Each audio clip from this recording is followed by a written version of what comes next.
Bonjour à tous, nous sommes le samedi 30 mars 2024, nous sommes le samedi saint.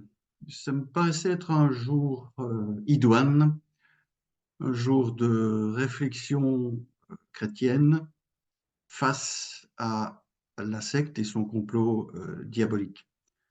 Tout cela fait rire, je suppose, pas mal surtout de mes amis athée, mais c'est égal. C'est un moment de réflexion. Nous devons nous plonger en nous-mêmes et sur le monde. C'est aujourd'hui ou jamais dans cette année. Je vais faire un tout petit rappel des 6 mois derniers d'enregistrement et des points qui m'ont particulièrement touché. Tout d'abord, je tiens une fois de plus à rendre hommage aux victimes qui ont le courage de témoigner.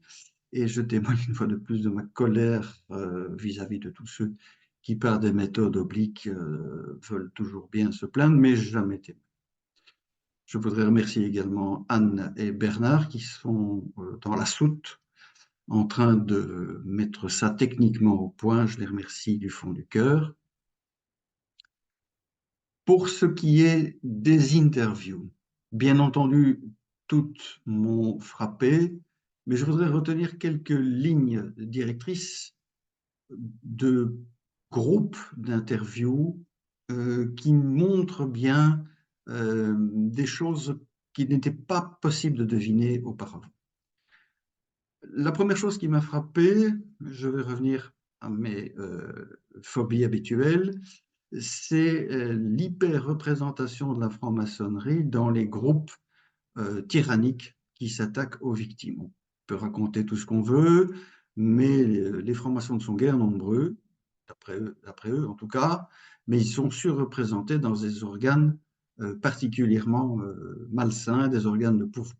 Ils doivent balayer devant leur porte, ils doivent faire le nettoyage. La franc-maçonnerie n'est pas faite que de ces individus, mais c'est aux francs-maçons de le faire. Et s'ils ne le font pas, ça sera de nouveau dramatique comme ça s'est passé il y a 70 ans.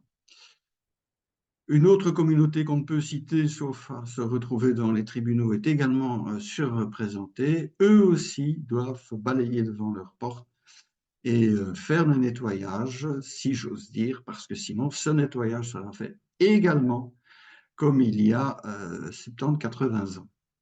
Voilà, donc c'est un avertissement que je lance à ces deux communautés qui ne sont pas faites que d'individus bien loin de là, de gens sordides et crapuleux comme ceux que j'ai vus ou devinés à travers les témoignages des victimes.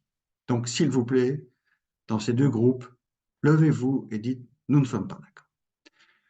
En ce qui concerne les victimes, on voit que certaines ont été sélectionnées sur des bases professionnelles, par exemple Vincent, sur des bases politiques comme Ahmed ou Aurélie, sur le fait qu'ils étaient des gens difficiles, des gens naturellement comme Catherine, ou alors des gens avec déjà quelques petites fragilités qu'on a pu exploiter, ou bien alors des problèmes familiaux comme familiaux, parafamiliaux comme Régis ou comme Hope, peut-être Mo également.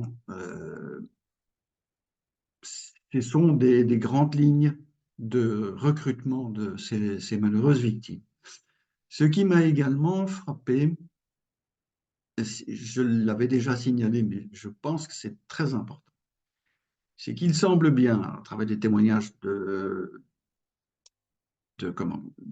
Bogena ou de Madame Sagnol, et d'autres, que les services secrets, les officines noires, qui soi-disant sont là pour nous protéger, bien entendu, mais nous protéger surtout des attentats qu'ils organisent eux-mêmes, euh, c'est déjà une internationale du crime. Ces gens se sont fédérés, et que ce soit en Russie, que ce soit aux États-Unis, que ce soit encore ailleurs, on voit bien que quand de ces filiales, on va dire nationales, a décidé de prendre un Kobe, les autres l'acceptent et le traquent également. Donc le nouvel ordre mondial des services secrets est déjà en place. Il suffit de voir la Chine, une très belle émission d'ailleurs que je recommande d'Alain Escada sur le système chinois, qui est terrifiant, mais qui est exactement ce qu'ils veulent pour nous dans un premier temps, avant le nettoyage de 95% de la population et la mise vraiment en contrôle mental, c'est qu'on ne contrôlera plus les gens, on les contrôlera directement à l'intérieur d'eux-mêmes. J'espère que tout le monde a deviné que ces expériences qui sont faites sur nos malheureuses victimes sont des expériences et que le travail grandeur nature sera réalisé. Il est en cours. Les dates comme 2028, plus tard 2029, circulent dans les milieux sataniques et surtout des personnes qui en sont sorties. Il ne nous reste plus beaucoup de temps.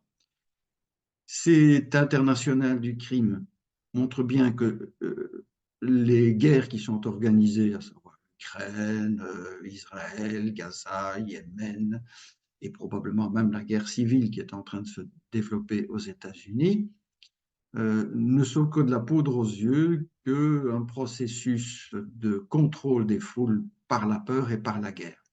Puisque nous sommes dans la semaine sainte, l'Apocalypse mériterait d'être réétudié dans le texte, mais je conseille vraiment l'intermédiation sur YouTube de l'Abbé Laguerre, donc c'est l'Institut du Bon Pasteur, une très, très longue série d'émissions, à la fois sur l'Évangile à bras-le-corps et sur l'Apocalypse. L'Apocalypse étant un document trop allégorique pour être saisi par monsieur et madame tout le monde, mais il est indispensable parce que c'est à la fois chez nous et chez eux la volonté de passer par l'Armageddon, c'est-à-dire le combat final dans lequel nous sommes en train de nous diriger.